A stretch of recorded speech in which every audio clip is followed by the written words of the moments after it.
اس وقت ہم موجود ہیں اسلام آباد میں مرغزار زو کے باہر۔ ہم نے ایک وزٹ کیا زو کا اندر کے سائٹ کا، اور زو کے جو اندر کی جو صورتحال ہے ہو کا عالم ہے، اور زو کے اندر زیادہ تر جانوروں کو ایوب پارک منتقل کیا گیا، جبکہ ابھی بھی یہاں پر کچھ جانور موجود ہیں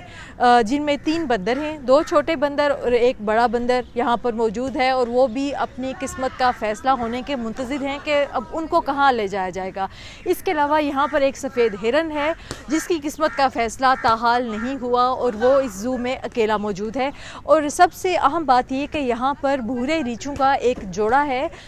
جس کو بین الاقوامی NGO جس نے کاوان کو کمبوڈیا منتقل کیا ہے، انہوں نے ہی انتظامات کیے تھے ان بھورے ریچھوں کے لیے کہ ان کو اردن منتقل کیا جائے گا، اور اس حوالے سے اسلام آباد ہائی کورٹ کا واضح آرڈر موجود ہے کہ ان ریچھوں کو بھی وہاں پر منتقل کیا جائے گا۔ اور بھورے ریچھوں کی جو فلائٹ تھی ممکنہ طور پر 10 دسمبر کی تھی، لیکن اسلام آباد وائلڈ بورڈ کی جو انتظامیہ ہے اور کلائمیٹ چینج منسٹری ہے، انہوں نے اینڈ ٹائم پر بھورے ریچھوں کو اردن بھجوانے سے انکار کر دیا، جس کی وجہ سے یہ معاملہ کھٹائی کا شکار ہو گیا، اور اسلام آباد ہائی کورٹ نے کلائمیٹ چینج منسٹری کے خلاف توہین عدالت کی کارروائی کا آغاز بھی کر دیا ہے۔